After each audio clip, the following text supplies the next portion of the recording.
네, 이 시간에는 출애굽기 4장 17절부터 31절까지 말씀을 통해서 고난이라는 숙명, 동행이라는 특권이라는 말씀의 제목으로 함께 은혜를 나누도록 하겠습니다. 종종 우리가 영화나 이 무협지 같은 것을 좀 보게 되면 거기에 나오는 단골 대사가 있습니다. 이런 거죠. 예를 들면 아버지의 원수를 갚기 위해서 내가 20년을 기다렸다. 자, 내 칼을 받아라. 이런 내용들 많이 나오죠. 코미디 프로그램에서도 이런 거를 많이 패러디를 합니다. 자, 그런데 20년을 기다렸다고 말하는데, 자, 그렇다면 이 사람은 그 칼을 빼기 전 그 20년 동안 도대체 뭘 했을까요?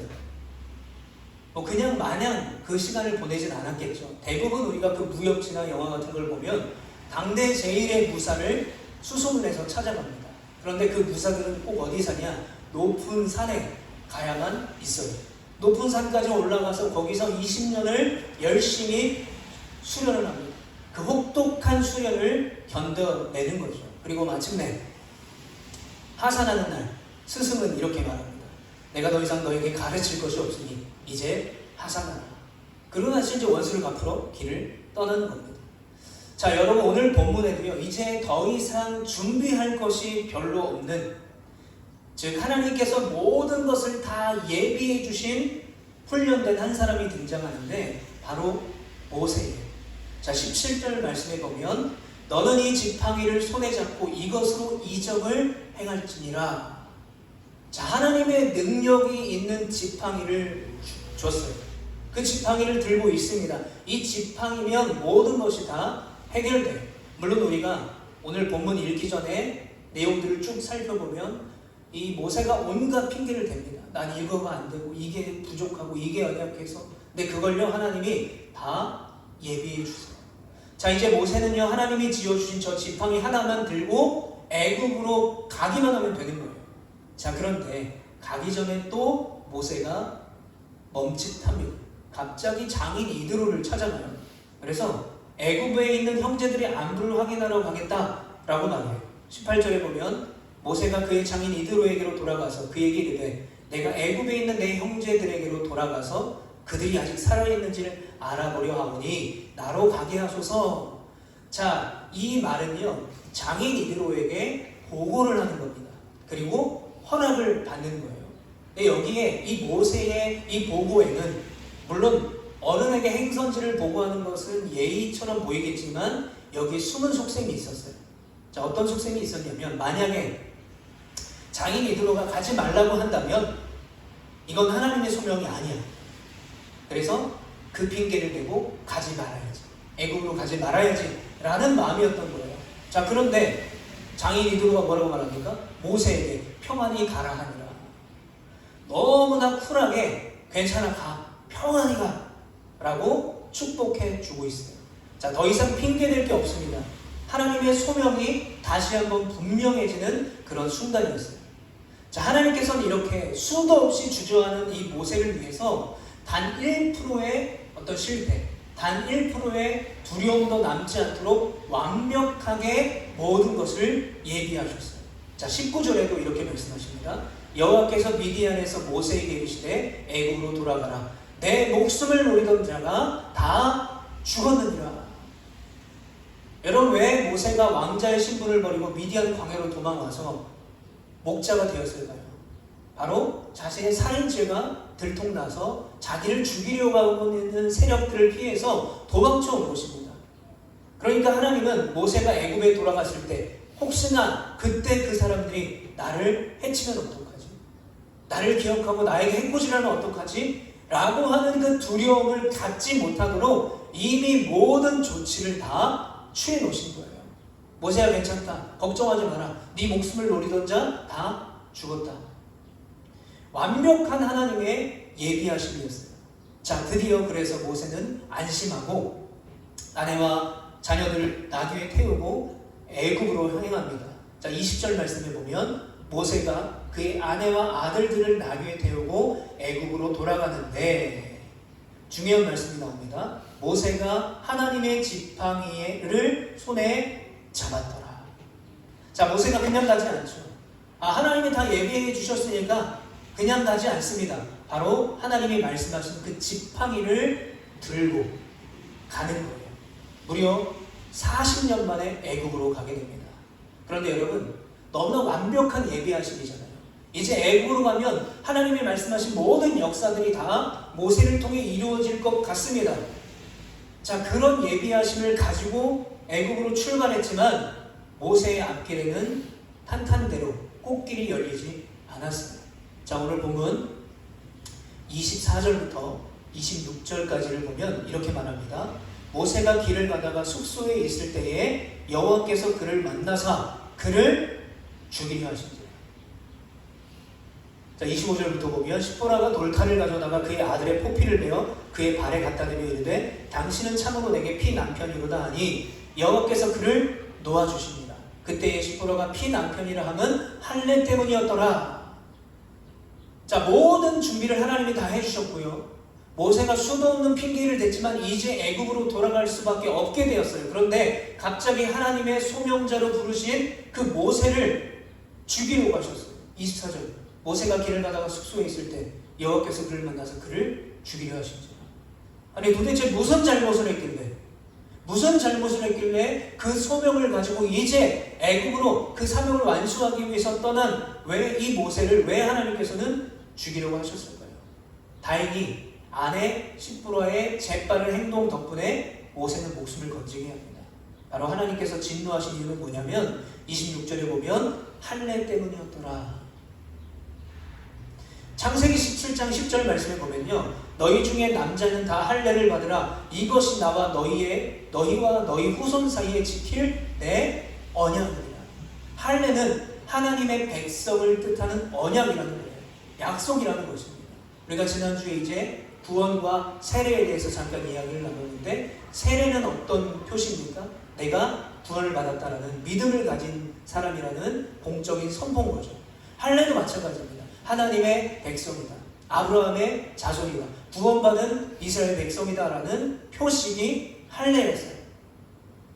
그런데 우리가 정확한 이유는 알 수 없지만 왜 모세의 자녀들이 할례를 받지 않았는가에 대해서 우리가 정확한 이유는 알 수 없지만 아마도 학자들이 말하기를 아내 시프라가 이방 여자였잖아요. 그래서 자녀에게 할례를 행하지 않았던 것 같습니다. 다시 말씀드리면 이 이스라엘을 구원하러 하나님의 소명자로 간다라는 이 모세가 정작 자기 가정에는 하나님과의 약속, 하나님의 언약을 상징하는 할례를 하지 않고 방치하고 있었던 거예요. 그래서 하나님은 그 소명의 길을 떠나는 모세의 길을 막고 그를 죽이려 했던 것입니다. 자, 그런데 우리가 이 말씀을 보면 모세의 입장이 생각날 수밖에 없어요. 모세의 입장에서는요, 억울하고 서운할 수가 있습니다. 하나님, 제가 그렇게 애국으로 다시 가고 싶지 않다라고 말씀을 드렸는데, 그래서 저를 그렇게 강권적으로 밀어붙이셔서 제가 겨우 이제 순종의 길을 떠났는데 왜 느닷없이 저를 죽이려고 하십니까? 아무리 할례가 중요해도 저를 죽이려고 하시면 어떡합니까? 자, 이럴 거면 차라리 미디안에서 조용히 목자로 살게 해주시지 왜 저를 죽이려고 하셨습니까? 라는 원망이 나올 법도 합니다. 근데 여기서 우리가 알 수 있는 것은요, 오늘 말씀의 제목처럼 때로는 우리가 가는 이 사명의 길에는요, 이해할 수 없는 시련과 고난이 있는데 그건 숙명이라는 거예요. 하나님이 저와 여러분들에게 사명을 주셨습니다. 그런데 그 사명의 길을 떠나고 살아가고 있는 우리들에게 있어서 어쩌면 이 고난은 숙명인 거예요. 자, 그런데 이 숙명의 사명이 언제 시작이 되는가? 바로 시련과 고난이 숙명이다라는 것을 받아들일 때부터. 하나님 저한테 왜 이러십니까가 아니라, 불평하고 원망하는 것이 아니라, 내가 사명자로 나를 하나님께서 사용하기 위해서 이런 시련을 주시는구나 라는 것을 받아들일 때에 진짜 사명이 시작이 됩니다. 자, 이렇게 믿는 우리에게도 이런 사명이 필요하고 숙명이 필요한데, 이 세상에서도 최고가 되기 위해서는 반드시 피나는 노력과 고통과 같은 숙명의 시간을 통과해야 됩니다. 6살의 나이에 단독 연주회를 열 만큼 아주 유명한 천재 피아니스트 루빈스타인이라는 사람이 있었어요. 이 사람이 한 아주 유명한 말이 있습니다. 다양하게 알고 있으실 텐데 이런 거예요. 하루를 연습하지 않으면 내가 알고, 이틀을 연습하지 않으면 평론가가 알고, 사흘을 연습하지 않으면 모든 청중이 알게 된다는 거죠. 무슨 뜻입니까? 그렇게 유명한 피아니스트, 실력 있는 피아니스트들도 연습을 하지 않으면 사람들이 알아챈다는 거죠. 수도 없이 많은 피아노 연주를 했지만 그럼에도 매일매일 시간을 들여서 노력한다는 것입니다. 이 말콤 글래드웨일이라는 사람이 쓴 아웃라이어라는 책이 있습니다. 이 책에 보면 어떤 선천적인 자질과 후천적 학습 사이의 관계를 재정의하면서 뭐라고 말하냐면, 개인이나 집단에게 허용된 시간과 장소와 가용 자원이 그 어떤 사람의 성공과 실패를 가름하는 결정적인 요인이 된다고 합니다. 그런데 이 사람이 강조하고 있는 건 뭐냐면 바로 숙명의 시간을 강조하고 있어요. 일만 시간이라는 숙명의 시간이 반드시 필요하다. 어떤 선천적인 그런 능력을 가지고 태어났어도 반드시 뼈를 깎는 노력과 시간이, 인내가 필요하다는 것을 강조합니다. 자, 발레리나 강수진 씨의 유명한 발 사진 기억하시죠? 뼈가 으스러지고 막 굳은 살이 가득 찬 망가진 발가락이지만 저 발로 아름다운 발레의 무대를 평생 해왔던 분이세요. 자, 그리고 전 축구 선수 박지성 선수가 있는데, 이분은 최악의 조건인 평발을 가지고 태어났대요. 그래서 평발 때문에 계속 고질적인 무릎 부상 때문에 일찍 은퇴를 했어요. 그런데 그 고질적인 자신의 약점을 보완하기 위해서 남들보다 더 한 발 뛰고 가장 먼저 연습장에 나가서 가장 늦게 불을 끄는 숙명의 과정을 통과했던 거죠. 그래서 이 유명한 축구 해설위원 서영욱 씨가 이렇게 말했어요. 박지성 씨의 발에 페인트를 묻힌다면 그라운드 모든 곳에 그의 발자국이 남아질 것이다. 그만큼 남들보다 더 열심히 뛰었다는 것입니다. 또 예전에 제가 유퀴즈에서 한 사회부 기자의 인터뷰를 보게 되었어요.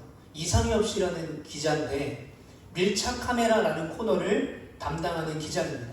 이 기자가 현장의 생동감을 전하기 위해서 공원에 출몰한 너구리를 취재하기도 하고요. 그리고 거기에 저렇게 거꾸로 운동하고 있는 분을 취재하기도 하고, 그리고 선마을 취재를 위해서 2박 3일 동안 거기에 들어가서 주민들과 똑같이 고생하며 방송을 만든대요. 이 기자가 말하기를 기자로서 가장 중요한 자질은 공감이라고 말을 합니다.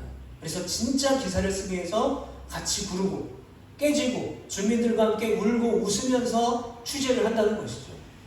자, 그런데 그의 스케줄을 보면 월요일에 이제 방송이 나갑니다. 그러면 월요일날 방송이 끝나면 화요일과 수요일은 아이템 구상을 하고 이제 회의를 하고 발제를 한대요. 그리고 목요일부터 목, 금, 토, 일까지는 온통 취재하고 촬영하는 거죠. 그러니까 일주일 내내 쉬는 시간이 없어요. 그리고 그의 일주일은 늘 마감과 방송에 쫓기는 치열한 삶을 살았다라는 거예요. 그런데 이 유퀴즈를 보면 이 기자가 너무 행복하다고 말합니다. 불행한 삶을 살고 있지 않는 거예요. 진정성 있는 좋은 방송을 만들기 위해서 그 기자의 숙명을 기쁘게 받아들이고 최선을 다하는 것이죠. 그리고 방송이 무사히 나갔을 때 그 모든 고단함을 다 잊고 가장 큰 행복을 맞이하게 된다는 것입니다.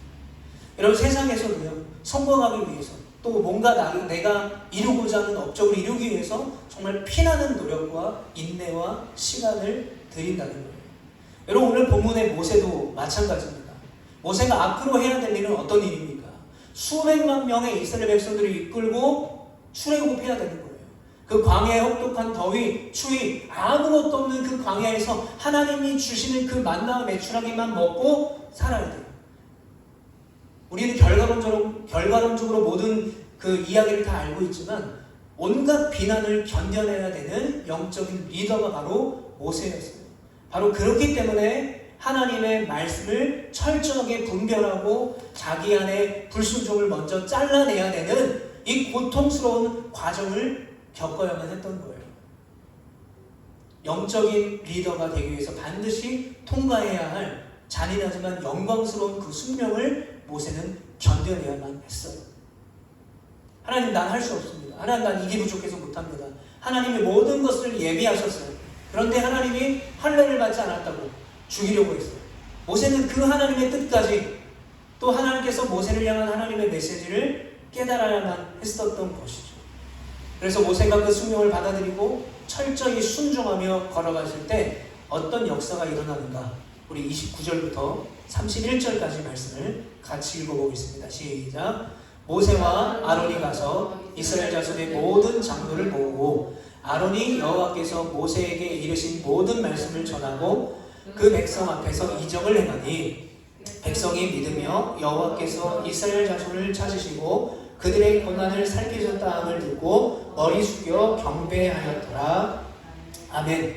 자, 31절에 보면 백성이 믿으며 여호와께서 이스라엘 자손을 찾으시고 그들의 고난을 살피셨다 함을 듣고 머리 숙여 경배하였더라. 하나님께서는 모세에게 그 모든 것들을 예비해 두셨습니다. 그러나 그 수백만 명의 이스라엘 백성들이 이끌고 출애굽을 해야 되는 모세는 하나님이 모든 것을 예비해 주셨지만 인간적으로는 부족한 것이 참 많았습니다. 두려움이 많았고요. 걱정이 많았고요. 자신감도 없었어요. 그런데 하나님의 말씀에 순종하여서 자기에게 있는 그 고난과 어려움이 이제서야 그제서야 이게 숙명이구나 라고 받아들였을 때 바로 백성들에게 인정을 받았던 거예요. 모세가 이스라엘 백성들에게 리더로 인정을 받고 그들이 하나님을 경배하게 되었던 것입니다. 자, 오늘 말씀을 통해서 우리가 깨달아야 될 하나님의 은혜는 이것입니다. 바로 오늘을 살아가고 있는 우리의 부르심도 이 모세와 같다는 거예요. 물론 모세와 우리의 역할과 모양은 다 다르겠지만 주님께서 우리에게 명령하신 그 사명의 자리가 우리에게 존재한다는 거예요. 그래서 마태복음 28장 19절부터 20절 보면 그러므로 너희는 가서 모든 민족을 제자로 삼아 아버지와 아들과 성령의 이름으로 세례를 베풀고 내가 너희에게 분부한 모든 것을 가르쳐 지키게 하라. 이렇게 말씀하셨어요. 이게 저와 여러분들에게 맡겨주신 지상 명령입니다. 우리가 이 땅을 살아갈 때 우리가 해야 될 사명이라는 거예요. 그런데 하나님은 우리에게 네가 알아서 해 라고 하지 않으셨어요. 그리고 내가 그동안 그렇게 말했으니 이제 너희가 스스로 알아서 해야 되는 거야 라고 하지 않으셨어요. 뭐라고 말씀하셨어요? 볼지어다 내가 세상 끝날까지 너희와 항상 함께 있으리라. 그 위대한 지상명령을 우리에게 주시면서 이렇게 말씀하신 거죠. 내가 너희와 영원히 함께 할 것이다. 무슨 뜻입니까? 너희는 할 수 없지만, 너희는 연약하지만, 너희는 실패할 수 있지만, 너희는 내가 가르쳐준 모든 것을 지키게 할 수 있는 능력이 없을 수도 있지만 내가 너희와 함께 할게. 내가 너와 동행할게. 라고 하시는 하나님의 말씀인 거예요.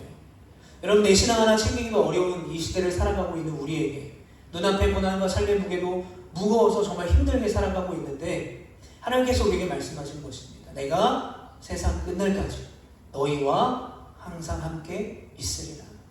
오늘 본문을 통해서 모세에게 하신 말씀, 이 지팡이를 들고 가라. 하나님이 동행하신다는 거예요. 때로는 하나님이 날 죽이려고 해도 그런 고난과 어려움 가운데 있을지라도 모든 이스라엘 백성들이 막 불평하고 원망하고 모세를 비난해도 이게 나의 부르심의 숙명이구나. 그러나 하나님은 그럼에도 나와 동행하시는구나 라고 믿을 때에 모세를 통해서 역사가 일어나게 됐던 것이죠. 우리도 마찬가지입니다. 그래서 바울이 이렇게 말했어요. 고린도서 6장 9절부터 10절에 무명한 자 같으나 유명한 자, 죽은 자 같으나 보라 우리가 살아있고 아무것도 없는 자 같으나 모든 것을 가진 자로다. 아멘. 모세가 그랬어요. 하나님, 전 이게 없고요. 하나님, 전 말도 잘 못하고요. 지금은 저는 그냥 이집트의 왕자도 아니고 그냥 목자입니다.